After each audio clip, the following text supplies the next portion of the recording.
Merhaba. Hoş bulduk. Teşekkür ederiz. Nasılsınız? Teşekkür ederiz.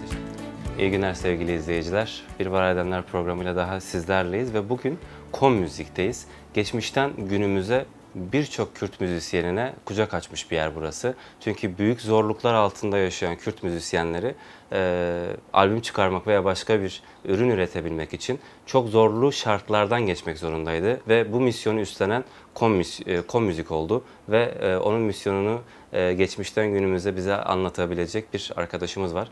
Belki başlarda burada olmasa da sonraki ilk 2 yıldan veya 3-4 yıl sonrasında başlayan bir arkadaşımız. Önce kendisini bize tanıtacak zaten. Ondan sonra da Kom Müziğin geçmişten günümüze durumunu işleyeceğiz. Merhabalar. Merhabalar, hoş geldiniz. Hoş bulduk. Nasılsınız? Teşekkür ederim. Sizi sormalı. Siz de Çok iyisiniz. sağ olun. Öncesinde sizi bir tanıyalım. Burada ne zamandır bulunuyorsunuz? Evet. Ve ondan sonra da zaten Kom Müziğin misyonu üzerinden de konuşalım. Ben Yemlihan Adıgüzel. Benim burada görevim edisyon işiyle ben uğraşıyorum. Tabii Kom Müzik kurulmadan önce de ben bu piyasada vardım, çarşıdaydım ama müzik yapımcıları firmalara dosyalarını hazırlıyordum, dosya işiyle yapıyordum. Yani bu Unkapanı Çarşısı Evet. müzik piyasasının Evet. elindeyken Evet. buradaydınız. Evet, evet. Ve 2002'den bu yana ben bu piyasanın içindeyim ve bilfiil müziğin bütün mutfakta hazırlanışını çalışmışım, yapmışım, getirmişim, götürmüşüm. Unkapanı'nda neler vardı? Hani Unkapanı'na geldiniz. İlk başta burada nasıl müzik grupları vardı? İşte prodüksiyonlar, onlar nasıldı? Nasıl bir yapıları vardı? Mesela bir müzisyen veyahut da müzisyen adayı kendini buralara getirdiği zaman işte ben geldim hadi bana kaset yapın mı yoksa işte bir deneme nasıldı yani oradaki ortam nasıldı? Yani genellikle sanatçılar kendi albümlerini hazırlayıp getiriyorlar. Mesela buradaki Şimdi mi? Şimdi de o zamanda. Mesela Yani daha 2000'li yıllarda da aynı tabii şey. tabii.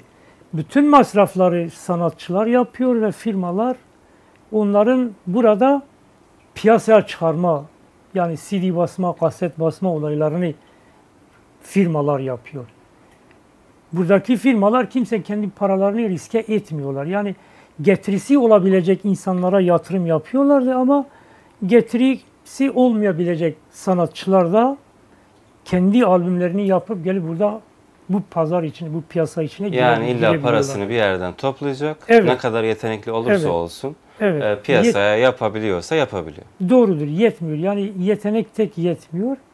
Dolayısıyla zaten hele bu Kürt müziği açısından çok daha zorlu, çok daha çetin geçiyordu. Yani firmalar o kasetleri yapmaktan imtina ediyorlardı, korkuyorlardı. O kasetlere, albümlere davalar açılıyordu. Hala günümüzde dahi bu tür sorunların devam ettiğini görüyoruz maalesef. Yani neredeyse 20-30 yıldır bu piyasada, müzik piyasasında olan bir firma aynı sorunlarla, 30 yıl önceki sorunlarla karşılaşabiliyoruz. Bahane ne? İşte eser içerisinde işte bir şeyin propagandasının yapıldığı iddiasıyla onlarca sanatçılarımız şu anda da Avrupalarda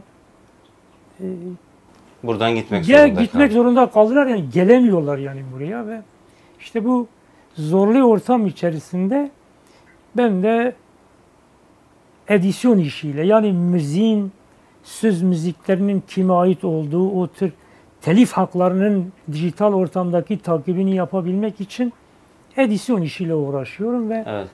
Peki Kom Müzik kaç yılında açıldı? Nasıl bir oluşum oldu? işte 14 Temmuz 1997'de fiili olarak müzik yapımına başlamıştır. Günümüze kadar 400-450 tane albümle piyasada var olduğunu göstermiştir Peki bize. ilk kurulduğu zaman direkt Kürt müzisyenlerle mi başladı yoksa? Yok, Kom müziğin özellikle Kürt müziğiyle değil, bütün müzikle. Mesela Kom'un arşivi içerisinde Kürt müziği var, Türk müziği var, Arap müziği var, Ermenice müzik var. Biz yani mesela Kom olarak genellikle müzik yapıyoruz yani. Aslında ama bu Kürt müziği, Mezopotamya tabii, coğrafyasının, kesinlikle. işte Orta Doğu coğrafyasının Evet. tüm halklarına hitap etmeye Kesinlikle çalışan. ama Kürt müziği biraz daha ön plana çıkmasıyla birlikte sanki KOM sadece Kürt müziği yapıyormuş gibi değil. Mesela albümlerimiz, karışık albümler var. Ermenice, Rusça, Kürtçenin değişik lehçelerden mesela Kırmancı, Sorani albümler var ve dolayısıyla bir zenginlik ve kum yapan değerlerin bir araya gelmesiyle bugünkü kumun konumu ortaya çıkıyor.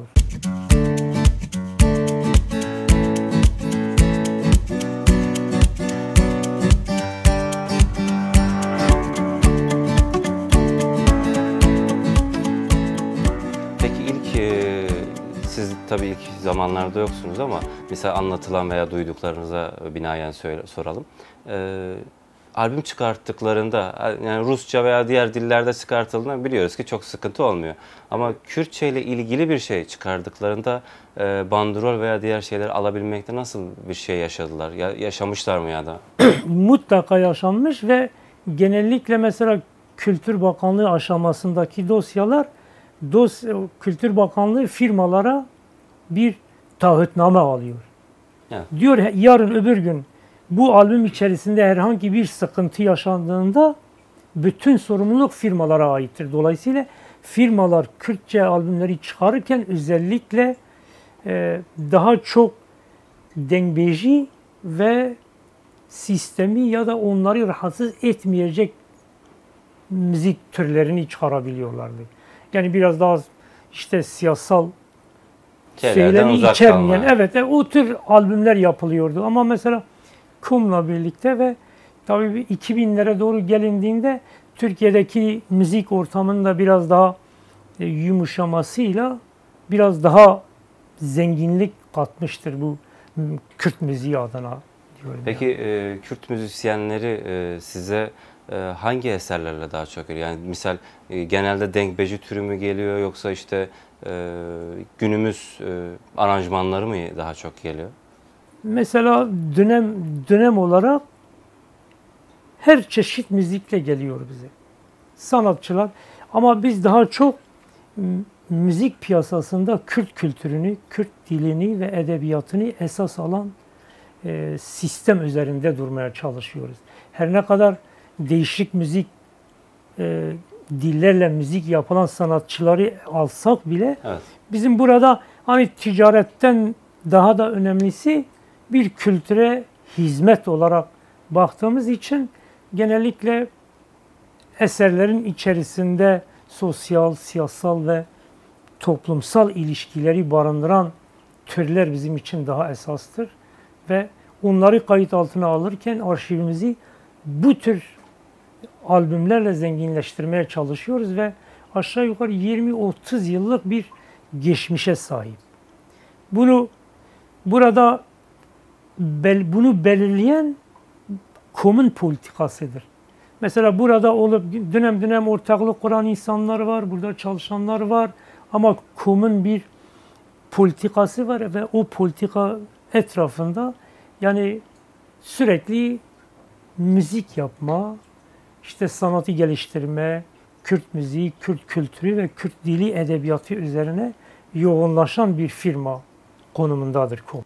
Peki KOM Müzik kurulduğu ve o dönemler için başka yapılar var mıydı? Yani misal işte şu plak şirketi de Kürtçe müzik üretiyordu falan diyebileceğiniz yerler var mı? Var. Yoksa... Mesela eskiden Çağdaş Müzik vardı.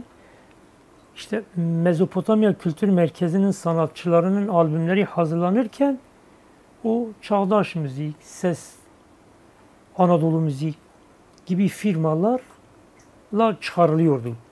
Kaset, CD olarak piyasaya sunuluyordu. Ama KOM kurulduktan sonra bu firmalarda çıkarılan Mezopotamya Kültür Merkezi'nin sanatçıların albümlerinin hepsi KOM'a gelmiştir. Şu anda KOM'un bünyesinde yani. Evet. Evet. Tabii zaten artık bunları görsek bile bunların birçoğu eski. Evet. Artık kaset veya CD üretimi sanırım çok az durumda. Fakat Evet. yine de çeşitli evrak ve diğer işler de var galiba. Bize baştan sona buraya bir müzisyen geldiğinde neler Evet. yapıldığını anlatabilir misiniz? Evet, şöyle bir dosyamız var. Evet. Mesela CD geldiğinde buraya böyle bir CD bize geliyor, diyor ki ben albüm yapmak hazırlamışım. Evet. Bunun piyasaya çıkarılması gerek. Biz de bunu alıyoruz. Böyle gördüğünüz gibi bir dosya. Önce burada bir İSRC kodu veriyoruz. Evet. Eser ismi, ilk satırı nedir, kim yapmış, anonim mi, eser sahibi var mı yok mu? Onların hepsini belirleyen burada bir belge görüyoruz. Bu belge MESSAM, MESG ve MİAP. Damgalı. Ondan sonra firmanın kaşesiyle biz bunları hazırlıyoruz. Bu başta bahsetmiştim, eser işletme. Burada gördüğümüz bu eser işletme belgesi, her CD'nin, her kasetin bir tane böyle bir belgesi var. Yani bu bir kasetin ya da bir CD'nin kimliği gibi. Kimliğidir. İşte yorumlayan sanatçı, eser sahipleri kimlerdir, hepsi burada belli ve bunun Kültür Bakanlığı şu anda bir dosyanın masrafı 1500 lira. Yani en az. Evet. 1500 lira bir dosyayla bunlar hazırlanıyor ve firma bilgileriyle birlikte yapımcı belgesidir. Burada imza sürküleridir. Burada dosya takibini yapan kişiye verilen vekaletnameler ve bu belgelerle hazırlanıyor. Böyle götürüyoruz. Sanatçıların, yorumcuların muvaffakati var işin içinde. Söz müzik sahibi olan insanların muvaffakati var. Dolayısıyla hepsi hazırlanıyor ve her bir eser için böyle bir dosya hazırlanıyor ve Kültür Bakanlığı'na götürüyoruz. Onlar da şuraya bir damga vuruyorlar bunun yerine. Artık bu belgeyle bandrol alabiliyoruz, kaset basımı yapabiliyoruz, dijital ortamlara aktarabiliyoruz. Klip ya da öbür tür çekimleri dahi böyle bir belgeyle sonuçlanıyor. Evet. Şimdi evet çok kalmadı ama biz bir de kaset ve CD'nin yine yapılıyor ama değil mi? Yani arada sırada CD yine basılıyor herhalde. Tabii. Onun yapılış yerine doğru gidelim isterseniz. Gidelim. Oradan bir bakalım eskiden kaset nasıl yapılırdı, CD nasıl yapılırdı. Tamam. Oradaki üretimi de bir görmüş olalım. Evet, gidelim. Aynen. Buyurun gidelim isterseniz.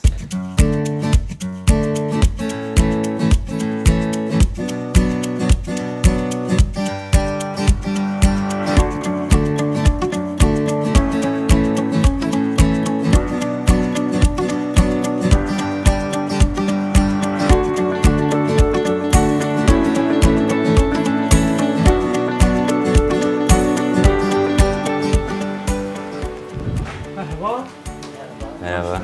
Kolay gelsin. Nasılsınız? Teşekkür ederiz. Eyvallah. Sizinle beraberiz. Artık arkadaş gidecek. Bize müsaade edecek. Biz sizle beraberiz. Görüşmek üzere.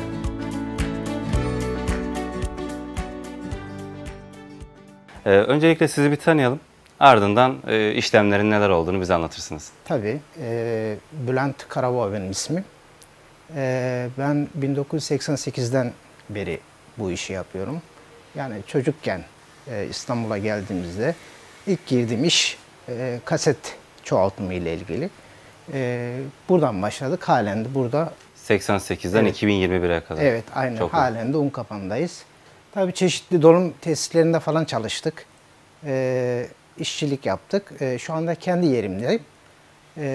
Bu tarihe kadar devam ediyoruz. Şu anda tabii en son CD devam ediyor.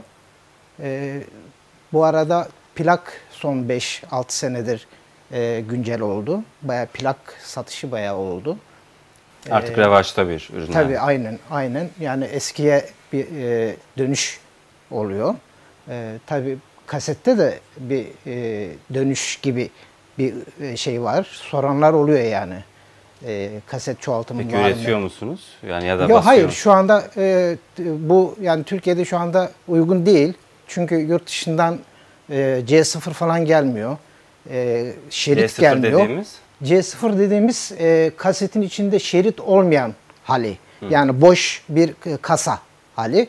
Şu anda Türkiye'de tabii bu olmadığı için, bunu üreten olmadığı için Şu anda kaset çoğaltımı veyahut da üretimi yok. Ama makineniz duruyor. Tabii makinem duruyor. Ben özellikle bu makineyi yani tutuyorum. Hem tarihi olarak tutuyorum. Yani benim için geçmişte değerli bir şey de olduğu için tutuyorum yani. Mazi Kaç ve yıllık bir şey makine? bu makine yani 25-30 senelik bir makine yani. Tabii. Evet. Ama döneminin ileri teknolojisi mi yoksa? Bu analog bir yani kayıt makinesi. Normal kaset süresi neyse yani 46 dakikaysa 46 dakikada kayıt yapıyor. 60 dakikaysa 60 dakikada kayıt yapıyor. Bu makinenin başında bir CD çalar. Yani CD özellikle 90'lı yıllardan itibaren Türkiye'ye giriş yaptı. CD çalar, kaset çalar, bir master kalıp yapılıyor. Bu master kalıpla bir kere de 120 tane kaset çoğaltılıyor. Tabii çoğaltılıyordu. Biraz Evet. evet. Çoğaltılıyordu. Artık hiçbir şekilde üretilmiyor sanırım. Yani sizin şu anda tarafınızdan en evet azından. şu anda öyle bir şey yok. Yani şu anda bunu yapan yok. Yani kaset çoğaltımı ön arka bittikten sonra kontrol falan yapılıyordu. Dinleme teybi dediğimiz bir cihaz vardı. Her kaseti orada iyi kulağı olan bir insan ama. Yani müzikte kulağı iyi olan bir insan bunun kalite kontrolünü yapıyordu. Kalite kontrolünden sonra üst baskı yapılıyor. Üst baskıdan sonra kaset kutuları var. Bu kaset kutularının içine sanatçının etiketini koyuyoruz. Evet. Ondan sonra kutulayıp jiletinliyorduk. Şimdi kaset yok ama ufak da olsa CD var, öyle mi? Yani CD, tabii CD'de mesela bu özellikle dijital platformların son yıllarda yaygınlaşmasından dolayı, yani Spotify, Deezer, Fizi gibi dijital platformun artışından dolayı CD'de bayağı bir yani bitti. CD'de bayağı bir üretim düştü. Ama yani plak biraz öne çıktı. Evet. Benim fikrime göre bu dengede kalacak. Yani mesela plak belli bir seviyede kalacak, CD belli bir seviyede kalacak, kaset de geçmişten bir geri dönüş olacak, belli bir seviyede kalacak yani. Yani yeniden bir üretime doğru ama dönüşecek bu. çok büyük bir şey beklememek lazım yani. Tabii sosyal Bu- medya ve evet, diğer şeyler aynen, artık aynen. zaten yayıldığı için basit Aynen. bir işlem oluyor. Peki bunu evet yapamayacağız sanırım çünkü makine herhalde Evet, çalışmıyor şu makine anda. çok uzun zamandır elektrik verilmemiş ve çalışmıyor. Elektrik verirsek sıkıntı yaşayabiliriz. Anladım, o kadar Bir bakımdan güç- evet, iyi bir bakımdan geçmesi geçmesi lazım. gerekiyor. Şimdi ustam hani evet açamıyoruz ama misal bir kasetin orada nasıl çalıştığını, nasıl aktarım yaptığınızı bize yerinde bir gösterirseniz seviniriz. Tabii şimdi önce şunu söyleyeyim. Bu makinamız 120 tane mekanik var üzerinde. Bunun genelde standardı 100 yapıyorlar ama biz bunu 120'lik yaptık. Bunu kasetleri önce şu şekilde mekaniğe takıyoruz. Evet. Bütün makineyi komple bütün Tabii boş mekanikleri- olarak geliyor. Tabii boş olarak yani. Baskısı da yapılmadan. Tabii tabii. Yani bu kaset içinde sadece şerit var. 46'lıksa 46'lık, 60'lık 60'lık kasetler geliyor. Biz bu kasetleri kutulardan çıkarıyoruz. Bu şekilde bütün mekanikleri dolduruyoruz önce. Bunları doldurduktan sonra en başta bunun play tuşu var. Makine Normal kapalıyken. kaset şeyi gibi. Evet. Yani play tuşu var. Bu tuşlardan birisi geri sarma, birisi ileri sarma, birisi stoptur. Biz bu kasetleri komple doldurduktan sonra play tuşuna basıp hazır tutuyoruz.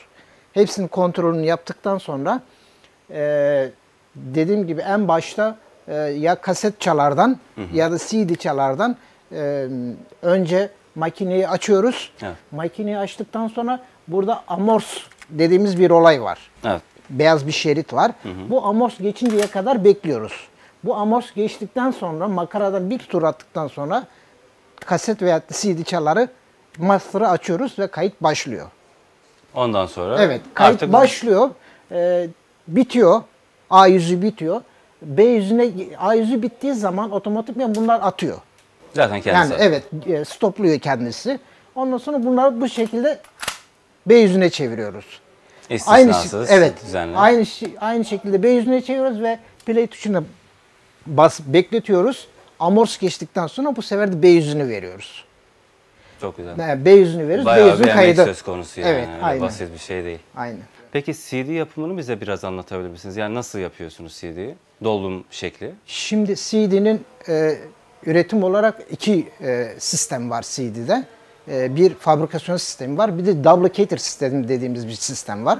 Bizim yaptığımız duplicator sistemi, fabrika sistemi stamper dediğimiz bir olayla CD üretiliyor. Duplicator sisteminde bir tane master kalıpla writer'ları, 11'li makine veya 7'li makineler var. Writer'ların bir tanesi okuyucu oluyor, gerisi kayıt alıyor. O şekilde dijital, ama dijital olarak yapılıyor yani CD. Kayıt yapıyorsunuz. Kaset gibi değil, yani işçiliği daha az. Yani daha hızlı, daha pratik. Daha hızlı. Mesela kasette kalite kontrolü yapıyor ama CD'de böyle bir şey yok. Zaten geçmiştir. Yani. Evet, CD'de makinenin üzerinde, panelde zaten eğer bir hata varsa makine onu vermiyor.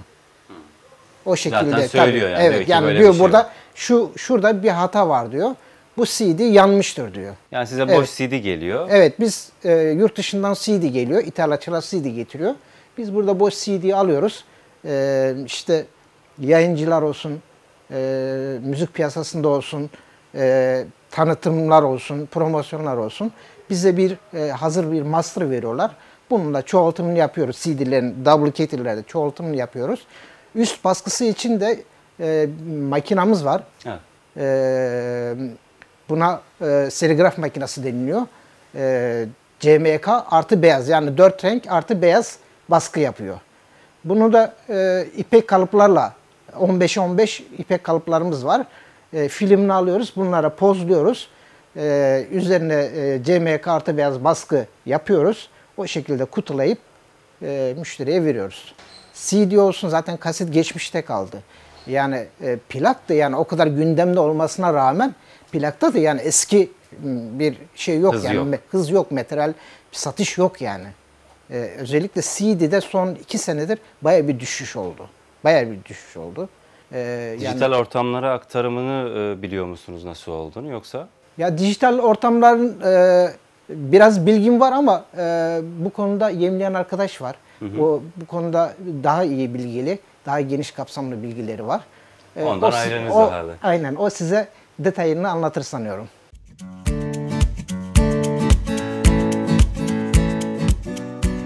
Şimdi artık baskı kısmındayız. Evet. CD geldi oradan. Evet. Burada baskıya girecek. Peki evet, neyle başlıyoruz? Şimdi her şeyden önce üst baskısının tasarımı grafiker tarafından yapılıyor. Tasarım bittikten sonra bunu filme yolluyoruz. CMYK artı beyaz, yani 4 renkte. Şunlar mı? Evet, şu şekilde filmlerini alıyoruz. Bu şekilde filmlerini aldıktan sonra şu şekilde kalıplar var bizde. Evet. Bu kalıplar 30'a 30 kalıp bu. Bunlar her santimetre karede 165 tane delik, yani gözenek var. Evet. 165'lik kalıp dediğimiz bir kalıpta önce burada pozlama yapıyoruz. Bu kalıpları tabii önce emisyon çekiyoruz. Bir kimyasal emisyon çekiyoruz. Bu emisyon ışığa karşı duyarlı. Kesinlikle ışık görmeyecek. Ondan sonra karanlık odada, yani ışıkları kapattıktan sonra karanlık odada bunu burada koyarak pozlama yapıyoruz. Pozlama makinesinde 30 saniye ya da bir 35 saniye işin durumuna göre.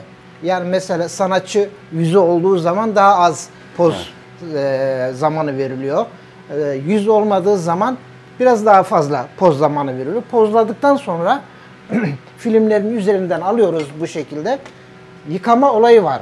Yani evet, bu kalıp açma olayı var. Bunu da çeşmede önce ıslatıyoruz bunu. Biraz bekledikten sonra tazikli suyla biz bu gözenekleri açıyoruz. Evet. Bu gözenekleri açtığımız zaman, şöyle baktığımız zaman sanatçının fotoğrafı burada çıkıyor. Ama tabii bu CMYK olarak çıkıyor. Yani 4 renkte çıkıyor. Bu çıktıktan sonra kuruluyoruz biz bunu. Ondan sonra biz bunu rütüş lakı atıyoruz. Yani yanlardan sağdan sola boya inmesin ya da açıklıklar varsa açıklıkları kapatıyoruz. Rütüş lakını atıyoruz. En son folyo dediğimiz bir olay var. Bu folyoyu kalıbın tam ortalayarak çekiyoruz. CD gibi bir şey. Evet, yani evet, bunu çekiyoruz. Kalıp makinede çalışırken yırtılmasın diye. Ondan sonra folyo çektikten sonra bunu makineye takıyoruz. Kalıpları rengine göre, yani kırmızı, sarı, siyah bütün kalıplarını takıyoruz. Ondan sonra ayar yapmaya başlıyoruz. Renkleri oturtuyoruz. Önce maviden başlıyoruz. Önce zemin atıyor beyaz. Ondan sonra mavi geliyor sayan. Sayanı ortaladıktan sonra kırmızı, sarı, siyah üzerine oturtuyoruz. En son bunu loop'la da kontrol ediyoruz. Oturmuş mu, oturmamış mı? O şekilde bittikten sonra seri baskıya başlıyoruz.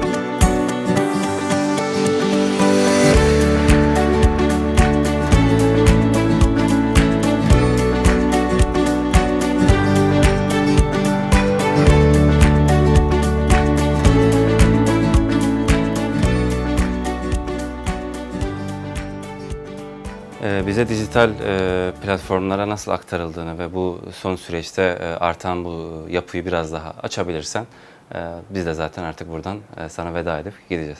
Evet, oldu. Eskiden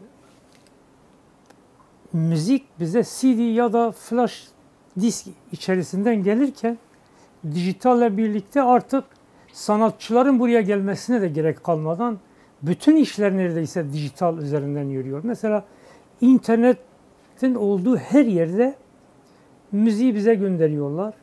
Biz de alıyoruz o eseri ya da albümü, içine İSRC kodu dediğimiz uluslararası bir müzik kodu yüklüyoruz ki firmaya ait olduğunu belli etsin ve internet ortamında beraber çalıştığımız dijital portallara yüklüyoruz ve dijitalin büyük bir bölümü YouTube üzerinden yürüyor ve bu da görselleri ön plana çıkarıyor. Yani o dijital ortamın olmazsa olmazı klipler daha çok ön planda. Artık neredeyse müzik hep klip üzerinden bize geliyor. Direkt kliple geliyor. Evet, klipler.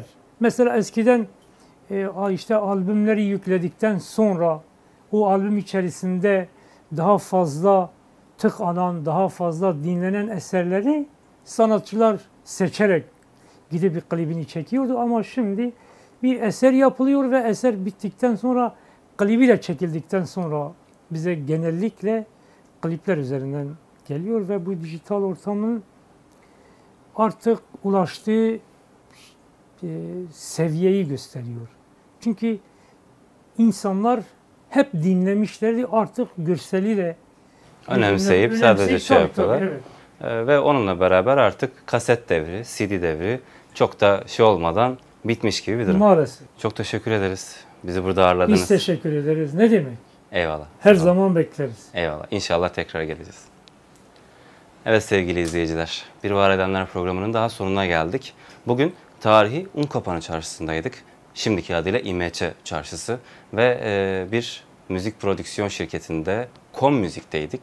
Kom Müzik misyonuyla geçmişten günümüze birçok değerli eseri bize kazandıran bir kurumdu. Ve onun aracılığıyla hem müzik piyasasındaki son gelişmeleri hem de günümüzde artık çok fazla üretilmeyen CD ve kasetleri de görmüş olduk. Başka bir programda yine başka bir üretim alanında görüşmek dileğiyle. İyi günler dileriz.